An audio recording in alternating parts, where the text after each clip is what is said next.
नमस्कार मित्रों, कैसे हैं आप सभी? आशा है ठीक होंगे। आज की क्लास में हम स्थानीय पवनों और मौसमी पवनों इन दोनों के बारे में चर्चा करेंगे। तो स्थानीय पवनें क्या होती हैं और मौसमी पवनें क्या होती हैं, सबसे पहले ये समझ लेते हैं। स्थानीय पवनें किसी क्षेत्र विशेष में और स्थायी रूप से चलती हैं, मतलब 12 महीने और 24 घंटे कहीं। तो वो एक निश्चित दिशा में, एक निश्चित गति से, मतलब एक निश्चित उनका जो है गर्म या ठंडा जो है वो एक निश्चित वो होता है।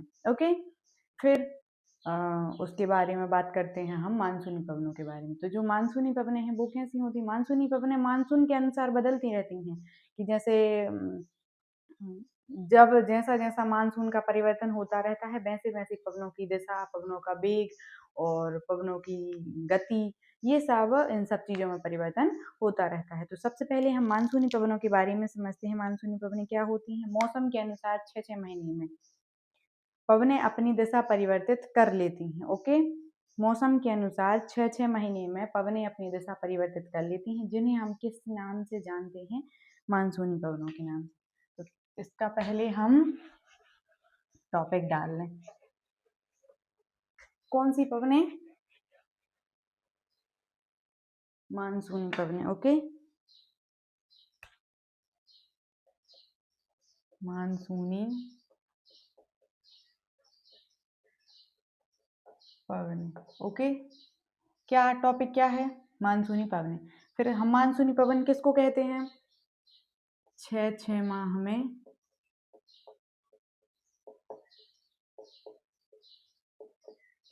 दिशा परिवर्तन। ओके, 6-6 माह में दिशा परिवर्तन हो जाता है इन पवनों का। फिर बात करते हैं कि मानसूनी पवनें होती कैसी हैं, तो थोड़ा सा हम मैप के जरिए समझ लेते हैं।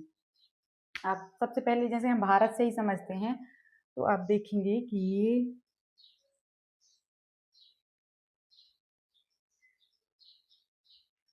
ये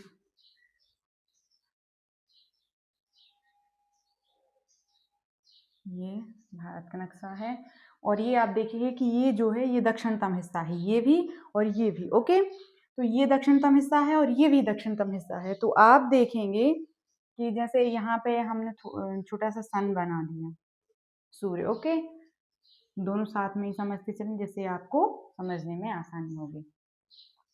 फिर हम देखते हैं यहाँ पे कौन सा सागर है? अरेबियन सी। ओके, अरब सागर। कौन सा? अरब सागर।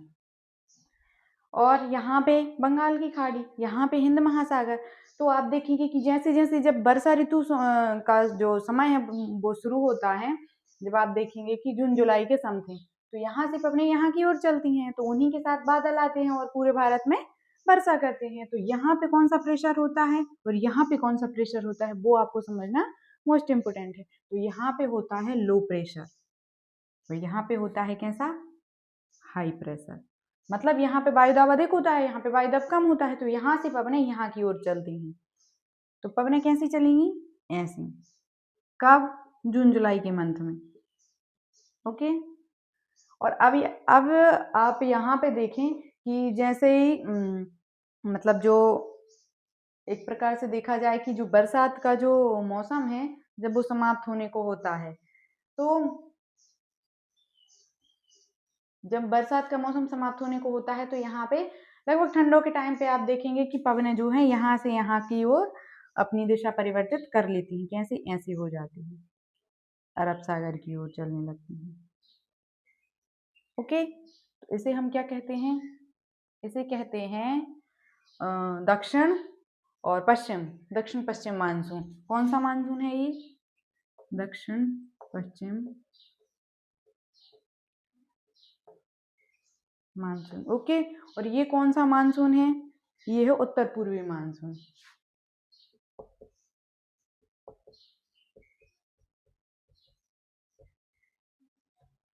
ये उत्तर पूर्वी मानसून है। ओके, तो आप देखें यही है क्या?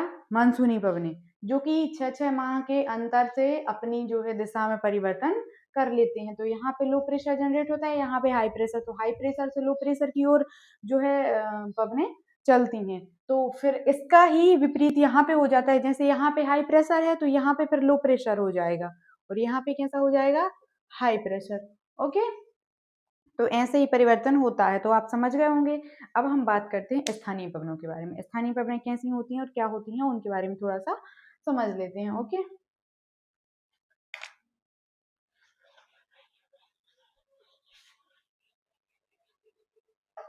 स्थानीय पवनें क्या होती हैं? स्थानीय पवनें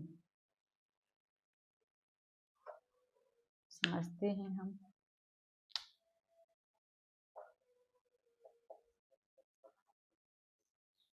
स्थानीय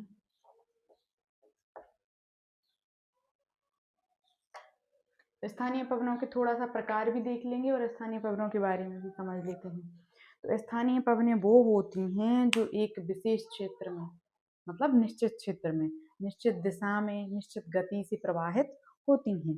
ओके, क्षेत्रीय कारकों के कारण, कुछ इसमें क्षेत्रीय कारक भी इसका जो है उनका योगदान होता है, और लगभग देखा जाए तो इनका क्षेत्र जो विशेष होता है लगभग 40 से 45 किलोमीटर की रेंज में इनका जो है बहाव होता है, हमें देखने को मिलता है। तो सबसे पहले जो है स्थानीय पवनों में सबसे पहले है स्थल समीर। स्थल समीर क्या होता है उसे समझ लेते हैं। स्थल समीर समुद्र, स्थल से समुद्र की तरफ चलती हैं। स्थल समीर रात की समय चलती हैं, तो थोड़ा सा हम इसको भी मैप के जरिए ही समझेंगे। यहाँ पे आप देखो, ये स्थल है और ये सागर है, मतलब महासागर है। ओके, ये स्थल है, ये सागर है। तो हम क्या समझ रहे हैं स्थल समीर के बारे में? स्थल समीर। ओके, अब आप समझे कि स्थल समीर क्या होता है और कैसे इसका जो है, तो स्थल समीर स्थल से समुद्र की तरफ चलता है, और कौन से समय में चलता है? रात के समय में। कैसे चलता है अब हम बताते हैं आपको। ये स्थल है, ये सागर है, और स्थल से सागर की ओर चलती हैं। और हमने आपको क्या बताया, पवनें कैसी चलती हैं? जहाँ पे वायुदाब अधिक होता है और जहाँ पे वायुदाब कम होता है, तो अधिक वायुदाब से कम वायुदाब की ओर जो है पवनें प्रवाहित होती हैं। तो यहाँ पे आप देखेंगे कि रात के समय स्थल की ओर अधिक वायुदाब होता है। यहाँ पे वायुदाब कैसा होगा? उच्च। और यहाँ पे कैसा होगा? निम्न। क्या? वायुदाब। ओके, जब वायुदाब यहाँ पे उच्च होगा और यहाँ पे निम्न होगा, तो ये पवनें यहाँ से यहाँ की ओर मूव करेंगी। जैसे यहाँ से यहाँ की ओर मूव करेंगी, तो यही क्या कहलाएगा? स्थल समीर। ओके, और ये एक थोड़ा सा और आप समझ लें कि हमने आपको एक क्लास में बताया था कि जो जल होता है उसकी एक विशेषता होती है कि वो एक तो देर से गर्म होता है और देर से ही ठंडा होता है। ओके, तो जो जल होता है उसकी एक खासियत है, और इसके ही अपोजिट आप देखेंगे कि स्थल स्थल की खासियत होती है। तो जैसे ये स्थल देर से गर्म होता है तो देर से ही ठंडा होता है। तो आप देखेंगे कि जैसे जैसे जब ये स्थल है, ये सागर है, तो इससे यहाँ पे जब आप देखें कि ये रात के समय में उसको ठंडा होने में ज़्यादा टाइम नहीं लगता, थोड़ा सा ही टाइम लगता है, और थोड़ा सा ही गर्म होने में लगता है। जल्दी ठंडा जल्दी गर्म होने की विशेषता स्थल की होती है। तो यहाँ पे आप देखेंगे रात के समय में अधिक वायुदाब होता है और यहाँ पे कम वायुदाब होता है, तो यहाँ से पवनें यहाँ की ओर मूव करेंगी। इसे हम क्या कहते हैं? स्थल समीर। ओके, फिर दूसरे नंबर पे पवनें कैसी चलती हैं? स्थल से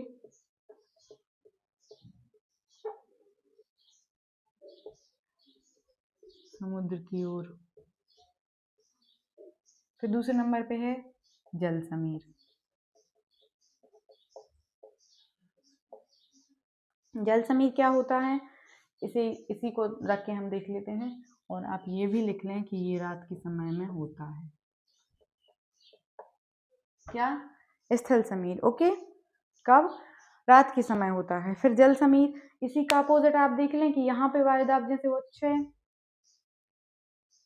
और यहाँ पे निम्न, तो यहाँ पे वायुदाब उच्च हो जाएगा और यहाँ पे निम्न। कब? दिन के समय। ओके, दिन के समय सागर में जैसे ही आपको तापमान देखने को मिलेगा, तो तापमान बढ़ेगा तो फिर उसकी जो जल है उसकी आर्द्रता बनेगी, वायु में भार आएगा, तो यहाँ पे वायु दाब अधिक होगा, यहाँ पे कम होगा, तो यहाँ से पवने यहाँ की ओर मूव करेंगे। कहाँ से कहाँ की ओर? यहाँ से पवने यहाँ की ओर मूव करेंगे। तो इसे हम क्या कहते हैं? जल समीर, जिसमें जल से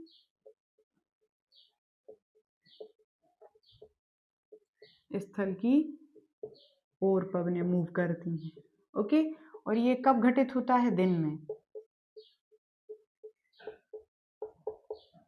इतना समझ गए होंगे आप।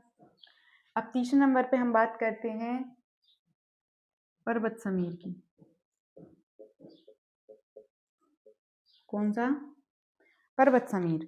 तो पर्वत समीर क्या होता है? पर्वत समीर में रात के समय चलती है एक तो, और पर्वत से घाटी की ओर जो है पवने चलती हैं। तो इसको भी हम थोड़ा सा मैप के जरिए ही समझते हैं।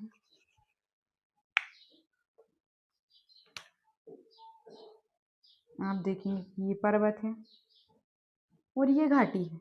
ओके, तो ये पर्वत का ये शीर्ष है और ये तल है उसका। तो पर्वत समीर क्या होता है? पर्वत से घाटी की ओर चलती हैं, और कब चलती हैं?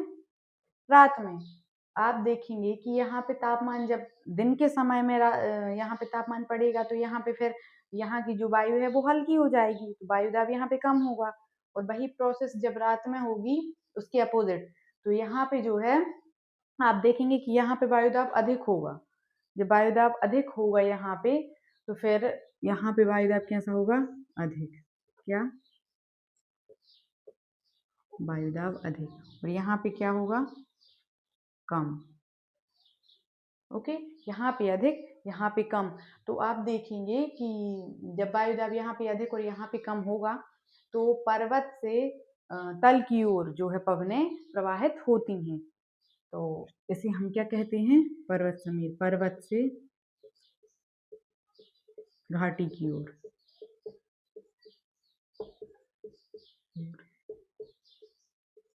और कब होती हैं प्रवाहित?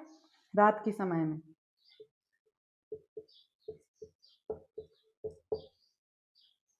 फिर चौथे नंबर पे क्या है?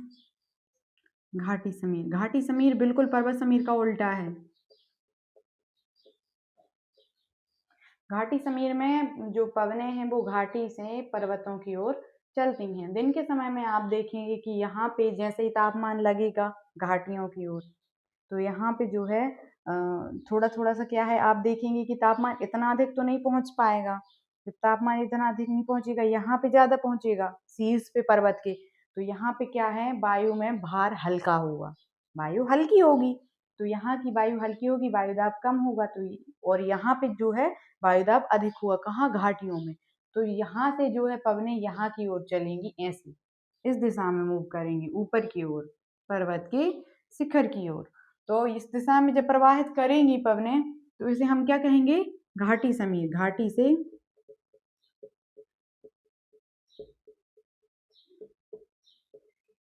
पर्वत की ओर। कौन सा? दिन में। ओके, कौन सी? घाटी समीर दिन में चलती है और घाटी से पर्वतों की ओर चलती है। और आपको ऐसा मैप जरूर बनाना है उसके साथ में, ताकि आप सामने वाले को एक्सप्लेन अच्छे से कर सकें। फिर स्थानीय पवनों के बारे में यदि हम बात करते हैं, तो स्थानीय पवनें जैसे कि आप देखें कि सबसे पहले तो हम थोड़ा सा पूरे विश्व के बारे में समझ रहे हैं, पूरे विश्व में कैसी कौन सी पवनें ठंडी हैं, कौन सी गर्म हैं, इन सब के बारे में समझ रहे हैं। तो सबसे पहले हम बात करते हैं उत्तरी अमेरिका की। इसकी उत्तरी अमेरिका। तो उत्तरी अमेरिका का सबसे पहले हम नक्शा देख लेते हैं कि मैप क्या कहता है।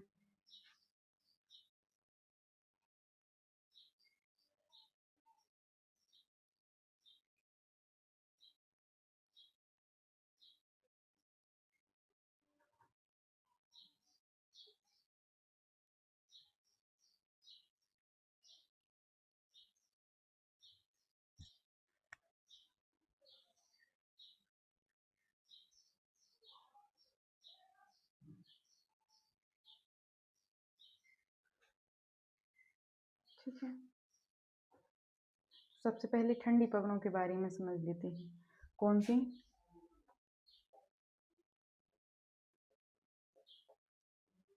ठंडी पवनें। ठंडी पवनें कौन कौन सी हैं? सबसे पहले उनके बारे में समझ लेते हैं। ब्लिज़ार्ड, नारदर और नार्टी, ये सारी क्या हैं? ठंडी पवनें हैं। ठंडी पवनें मतलब इनमें जो पवनों की जो एक पवनों का कहा जाए कि कैसी है, इनका स्वभाव कैसा है, तो ये कैसी हैं? ठंडी हैं। ओके, ब्लिज़ार्ड, नारदर और नार्टी। ब्लिज़ार्ड, नारदर और नार्टी।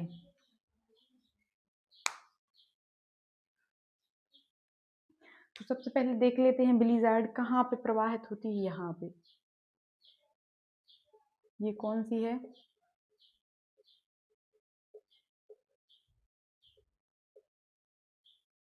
कौन सी पवन है? ये ब्लिज़ार्ड। और ये कौन सी पवनें हैं? स्थानीय पवनें हैं, पूरे विश्व की हम आपको बता रहे हैं। फिर दूसरे नंबर पे है नारदर। तो नारदर कहाँ पे चलती है? यहाँ पे, अमेरिका में। आप देखेंगे संयुक्त राज्य अमेरिका में। कौन सी? नारदर। ओके, फिर नार्टे। तो नार्टे कहाँ पे चलती है? आप देखेंगे यहाँ पे, मैक्सिको में।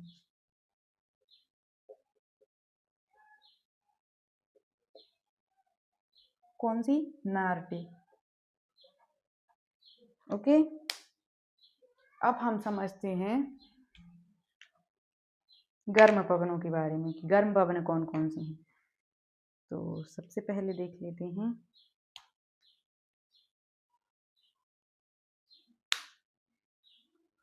गर्म पवनें कौन कौन सी हैं। चिनूक, सांताना। चिनूक का मतलब कहाँ कहाँ चलती हैं आपको देखने को मिलेंगी? हिमभक्षी होती हैं। और हिमभक्षी का मतलब होता है, हिम का मतलब होता है बर्फ, भक्षी का मतलब भक्षण करने वाला। तो ये जो पवनें हैं ये गर्म होती हैं, तो हिम जो है उसका भक्षण करती हैं, मतलब उसको पिघला देती हैं और पानी के रूप में, जल के रूप में परिवर्तित कर देती हैं। कौन सी? चिनूक पवनें। ओके, तो हम गर्म पवनों को दूसरे कलर से कर देते हैं। गर्म पवनें। गर्म पवनें सबसे पहले कौन सी है? चिनूक। ये कौन कैसी है? हिमभक्षी। हिमभक्षी के साथ साथ कैसी है? रॉकी के पूर्वी तट पर।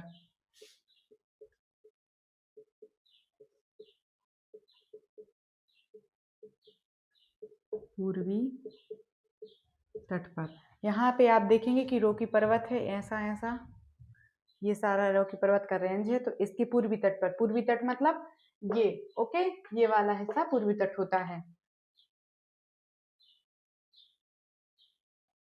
सॉरी, ये वाला हिस्सा, ये वाला हिस्सा पूर्वी तट मतलब इसके पूर्वी पूर्वी किनारे पे। ओके, इसके इस साइड ये वाला हिस्सा। तो हिमबख्शी होती हैं रॉकी के पूर्वी तट पर, ये चलती हैं। फिर दूसरे नंबर पे है सांता आना। कौन सी? सांता आना। ये कहाँ पे चलती हैं? कहाँ पे चलती हैं ये? दक्षिण कैलिफोर्निया और जामा। एक और पवन है जो है जामा, ये कहाँ चलती है? जामा, जापान में। और ये कैसी पवन है? गर्म पवन। और सांता आना कहाँ? ये दक्षिणी कैलिफोर्निया में। दक्षिणी कैलिफोर्निया।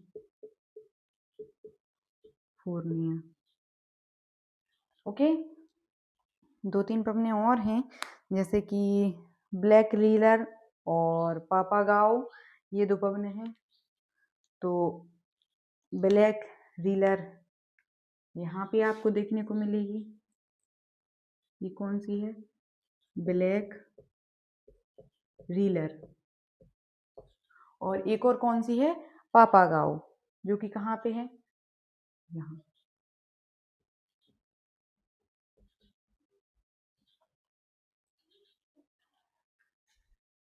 ओके, ये पवनें आपको देखने को मिलेंगी। फिर इसके बाद हम थोड़ा सा और देख लेते हैं कहाँ कहाँ कौन कौन सी पवनें हैं। अब हम दक्षिणी अमेरिका की पवनों के बारे में बात करते हैं, तो इसका आप स्क्रीनशॉट भी ले सकते हैं। दक्षिणी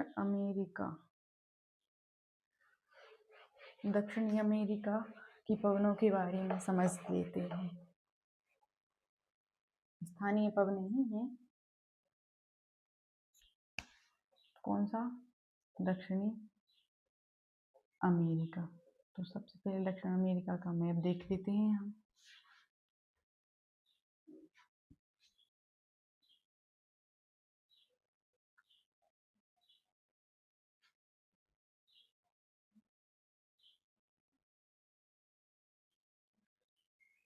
ये दक्षिण अमेरिका का मैप हो गया।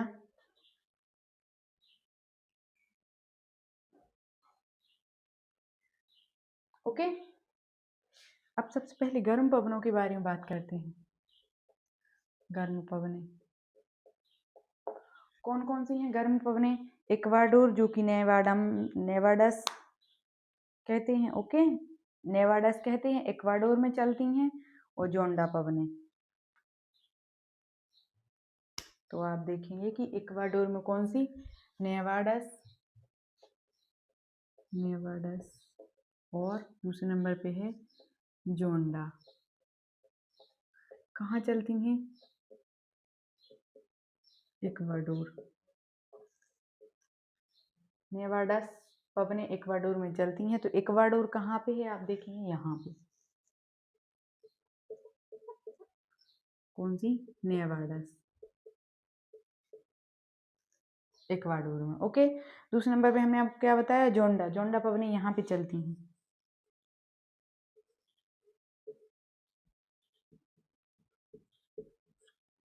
जोंडा पवनें कहाँ पे चलती हैं? यहाँ पे। ओके, अब हम ठंडी पवनों के बारे में बात कर लेते हैं कि ठंडी पवनें कौन कौन सी हैं।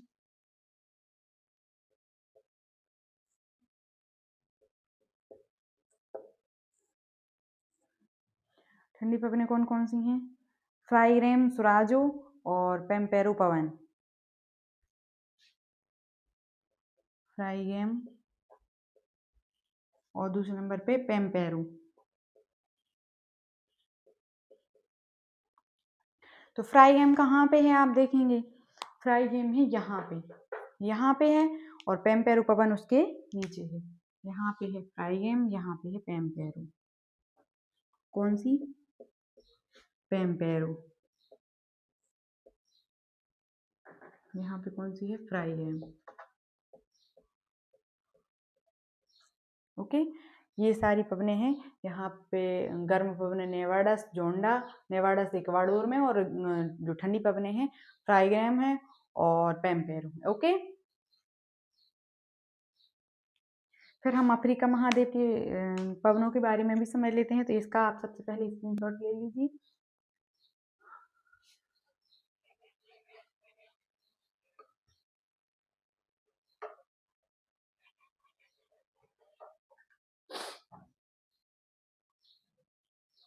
कौन सा? अफ्रीका। अफ्रीका महाद्वीप के नक्शे के बारे में देख लेते हैं।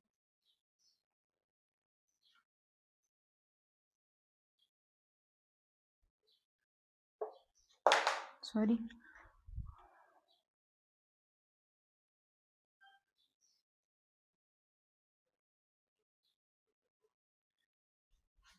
ये हमारा अफ्रीका महाद्वीप हो गया। ओके,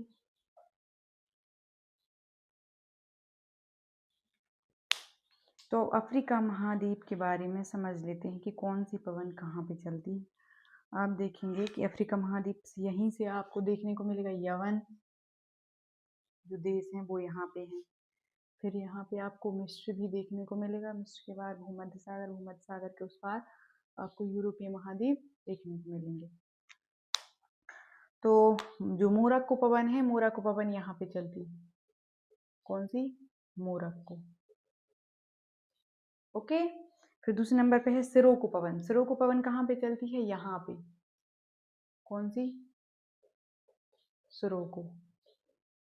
ये सारी अफ्रीका महाद्वीप की पवनें हैं। कौन सी? वो भी स्थायी पवनें। फिर समूम, समूम जो पवन है यहाँ पे आपको यवन देश में देखने को मिलेगा। ओके, समूम। ओके, यहाँ पे देखने को मिलेगी। फिर यहाँ पे आपको मदरा देखने को मिलेगी, ये पवन का ही नाम है। ओके, कौन सी? मदरा। फिर सूडान, यहाँ पे आपको सूडान देखने को मिलेगी। सूडान के बाद यहाँ पे हरमट्टन, हरमट्टन पवन को डॉक्टर भी कहा जाता है। ओके, यहाँ पे कैप डॉक्टर, यहाँ पे कैप और काहिरा जो है देश है, केप टाउन, कैप डॉक्टर ये पवन है। फिर हबूब, धूल भरी आंधी और तड़क झंझा इसमें आपको प्रमुख देखने को मिलेगा। कौन सा? हबूब।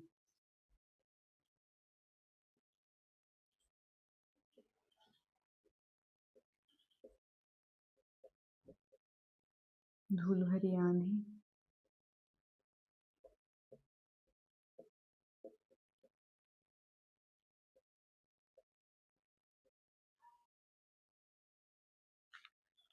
तड़क झंझा। ओके, तो आज के लिए इतना ही, मिलते हैं नेक्स्ट क्लास में, तब तक के लिए धन्यवाद। यदि आपको हमारी जानकारी अच्छी लगी हो तो हमारे channel success with Anjali Kushwaha को लाइक, कमेंट और शेयर अवश्य करें। धन्यवाद।